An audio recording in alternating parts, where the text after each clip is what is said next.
Well, good morning. Today is Wednesday, December 20th, and we're back from Jim's surgery. We had to go really early. It was dark.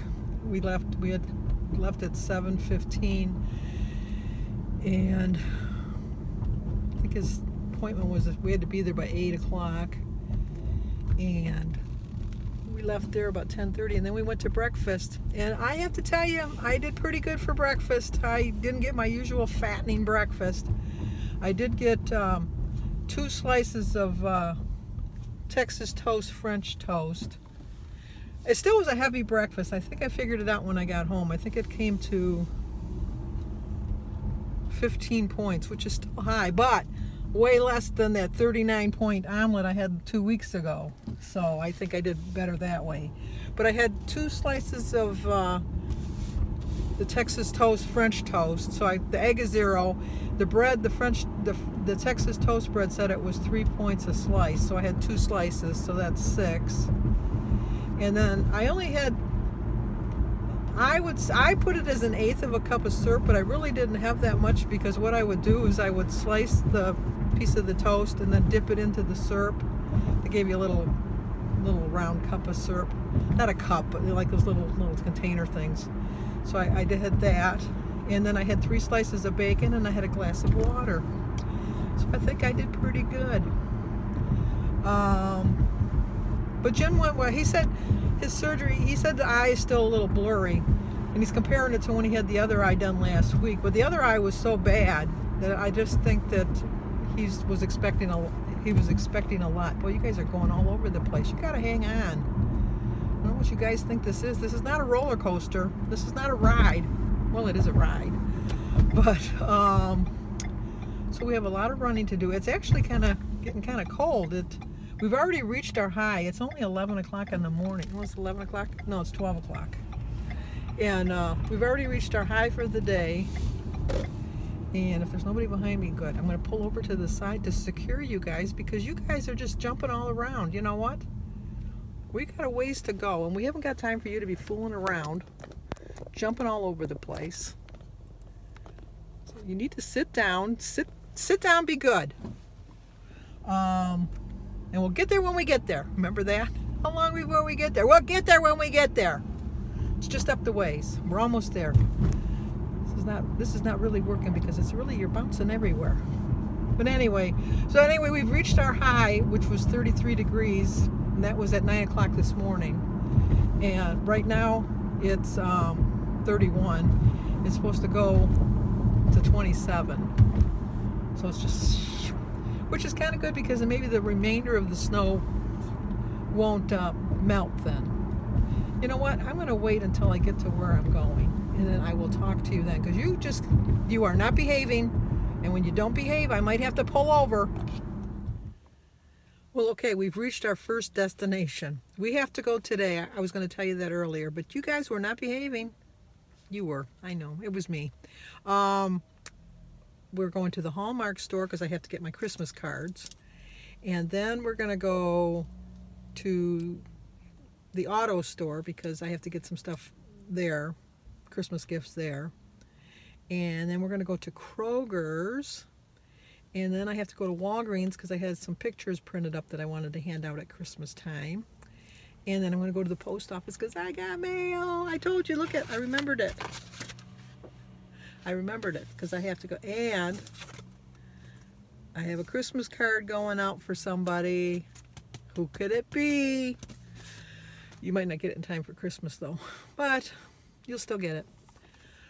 So let's see. It's time for a story, Christmas story. This will be a Christmas memory of when my children were younger. Jimmy was about 11, and Danny was about 7, and Christy was about 3. And we were always, just before Christmas, a couple days before Christmas, we were always trying to plan what we were going to give to Santa, because you always got to leave something for Santa, and of course you got to leave something for the reindeer. And so Danny and Christy were trying to decide between a potato or carrots for the reindeer, because we give them carrots every year, and Christy wanted to leave them potatoes, but Danny wanted to leave them carrots. And so Danny said, well, I'll tell you what, you decide on the reindeer and I'll decide on Santa. So Christy said, okay. So then it was decided potatoes for the reindeer. And then Danny wanted to leave milk and cookies. Well, then Jim said Santa likes cannolis and beer. And Danny said no. And Jim said, well, Santa can get cookies and milk at everybody else's house. When he comes to our house, he looks forward to the cannolis and beer. So Danny said, well, then we'll leave both milk and cookies and cannolis and beer, and we'll see what Santa eats. And so they said, okay. So he said, okay. Well, the whole thing through this whole process, Jimmy kept saying, you know, there's no such thing as Santa. I don't know why you keep saying about Santa. There's no such thing as Santa. And Danny was getting quite upset, and he kept saying, there is a Santa, there is a Santa. And I told Danny, I said, there is a Santa. I believe in Santa, and Santa only brings gifts to those who really, truly believe. And Jimmy says, parents always tell you that. That's not true. And I said, Jimmy, you have to believe in Santa. I believe in Santa, and I'm a grown adult, and I believe in Santa. And he said, well, you're not going to fool me any, because I know in the morning, no matter what I say, I can be as bad as I want. In the morning, I'm still going to have presents. And Danny says, I don't think so. I think you really got to believe. You really, really got to believe. And Jimmy says, you wait and see. So when they were going to bed, they sleep. We had lived in a bungalow. So when they were going upstairs to go to bed, you know, I always tucked them in anyhow. But they were on their way up there first to get settled in. And as they were going up the stairs, Jimmy said, you just wait till you see tomorrow morning. I'm going to have just as many gifts as you have. So Danny says, I don't think so, because Mom said that Santa only gives to those who believe. And he said, you wait and see. I'm going to get gifts. So I don't know how Santa does it at your house, because I know he does it different at everybody else's house. But at our house, he just puts all the presents under the tree. He doesn't put them in piles for anybody. You just have to look under the tree, and you have to find your name, and you have to open your gift. So Danny was under the tree, and he was looking for his gifts, and he was opening his gifts. And then he was helping Christy, because obviously Christy didn't read. And so he was giving Christy her gifts, and we were all opening our gifts. And Jimmy wasn't opening anything. And Danny kept like looking at him, and he wasn't opening any gifts. And so then Danny said to me, he said, well, how come Santa doesn't have any gifts for Jimmy? And I said, well, Santa only brings gifts to those who believe. And Danny started opening his gifts, and he says, I'm so grateful that I believe. I'm so grateful. Aren't you glad, Chrissy, that we believe? Chrissy's opening her gifts, and she says, I believe, I believe. So they're all opening them. So we get all the gifts open, and there's no gifts left. There's nothing under the tree, and there was not one gift for Jimmy under the tree. And he started to cry. And then Danny, who was a very generous little boy, he always was, he would break a candy bar in half, and he would hold them up and measure them, and most, like all kids do. But Danny would measure them, and then he'd hand out the bigger piece of candy. He would never keep the bigger piece for himself. Not to say that he would do that now, but when he was a child, he would do that. He was very generous as a child. And so he told Jimmy, he said, you can have some of my gifts. And then Jimmy says, no, I want my own gifts. And he says, and I can't believe that I didn't get any gifts. And Danny said, Mom said all you have to do is believe, and you didn't believe. And so Jimmy's still crying. And so then Danny said to me, he said, do you think maybe the elves hid his gifts like the Easter Bunny does? And I said, you know what, Danny, I bet you maybe he did. Let's see if we can find him, because maybe one of those elves was just trying to teach Jimmy a lesson. So we looked and looked, and then in the bathroom, in the bathtub with the shower curtain, we pulled the shower curtain back, and lo and behold, there were all Jimmy's gifts, all of his Christmas gifts. So he opened them up, and then Danny said, aren't you glad you believe? And Jimmy said, I believe. I really believe. And to this day, my kids always tell me, I believe. I really believe. So, all right, that's my story for today. That was a happy, I mean, it was kind of a mean thing to do, but Danny remembered that when Chrissy was of age, and so I just know that, and there is a Santa, so why is there a problem? Santa always comes to those who believe. Well, I finished at the Hallmark store, and there was a man next to me, and he picked out the card, the very first card. He says, how can that happen? I found the perfect card. And I said, just get out of here. He just like looked at me. I said, no, I'm just kidding. I says, I've been here for a couple minutes, because I like the right sentiment in my cards. And so I, was getting my Christmas cards from my brother and my sisters. And then Jim and I usually don't exchange cards, because I don't like spending the money on a card. But that's part of their Christmas gift for my sister and my brother, so I consider that part of their gift. So when Jim and I were up at breakfast this morning, I said, you didn't get me a card, did you, this year? And he said, now I got to get you a card. And he went, He knows how much I hate buying cards, because they're really nice cards. They're like $7 and $8 each, and people read them and then they toss them aside. That's why I really appreciate your cards, because I keep them. I really do. I keep all of them. I got a big pile of cards and my birthday cards. I have a box in my closet that I keep all my cards and things like that. I'm a hoarder in that sense. But anyway, somebody on one of my comments was just saying how they kind of admire the fact that I can get right back on my diet right away. And it's not really a diet, it's a lifestyle. Because I've been on many a diet in my life, let me tell you. And a diet means you're going to deprive yourself of whatever it is to get to your goal. So when I wanted to lose 30 pounds, I didn't eat any cookies, I didn't eat any cake, I didn't eat pizza, I didn't go out to eat, you know, and I lost all my weight.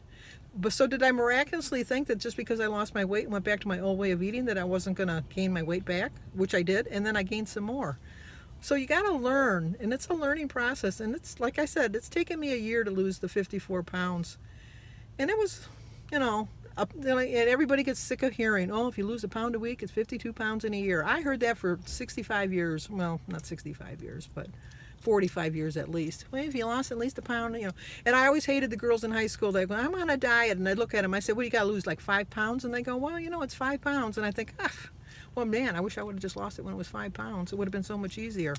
But you have to incorporate all these other foods and all these other parts of your life into your life if you think you're going to be successful, because anybody can really lose weight. You can go on a starvation diet, you can go on any kind of a diet, and you can lose weight. The trick is not to put it back on, and that's a pretty good magic trick if you can keep that up. And the only way you're going to do it is to learn along the way. You have to pick out a theory and go with it. My theory is I'm going to go out to eat, and I'm just going to make adjustments on my other meals as I'm going along, and that's going to work for me, I'm hoping. And so far it seems to be. The slower I go, the more I learn. I know that doesn't make sense, but for me it does, because I went out and I chose poorly with the bread yesterday, but I really wanted that omelet today. That was like the 39-point omelet. I really, really wanted it, but I thought, no, I gotta have, you know, I'm not a big egg. I like a hard-boiled egg. I'll eat a scrambled egg occasionally, but I don't like eggs out because they're so greasy, you know. And so I was trying to pick something that would be a little bit easier. I mean, because if you get eggs, you're going to get toast, so that's why I thought I'd get French toast. That's how my mind works, and that's the way I figured it. But I'm gonna eat good on Christmas Day. I'm gonna have what I want to have and get right back on track the day after. Well, maybe not the day after, because I'm meeting Bertie for dinner at the Olive Garden, and I don't pick healthy there. Just being honest, I don't. But then on the 27th, right back at it, because on the would it be the 30th? No, it'd be the 29th. Nope, it'd be the 30th. Would be my 1-year anniversary. And I want to end the year with a loss because I started the year so heavy. So like I said, it's a learning process. You learn a little bit more each day, and I'm learning a lot about myself, and I do like the fact that I'm learning that I can eat what I want to eat. I don't have to diet. I just have to eat healthy. And I don't think this is a diet. I just don't. I really don't. Because if I want, like today when I went to Kroger's, I walked right past that donut stand. It's like, did I want a donut? Yeah, I did want a donut. Would the old Sandy have got a donut? Oh, in a heartbeat. She would have got 2. One for now, one for later. But I thought, you know what? You don't need a donut. You ate out yesterday. You had a breakfast this morning. You ate out breakfast. You can't afford to have a donut. So I'm learning. Slow, but I'm learning. All right, now we're going to go to CVS because I have to go pick up the pictures that I ordered. And then I'm going to head on home. So stick with me. You guys are being really good. I'm really proud of you. You're really being good. It's Dominic the donkey, chingity ching. He thinks Miss Donkey, la la la la la la la la da la da da la la da da da. Have you ever heard this one? I love this one. Hee-haw, hee-haw, hee-haw, hee-haw. Okay, I had my usual breakfast for my dinner, and I told you what I had for breakfast, but that's all I got time for, so I will see you guys tomorrow.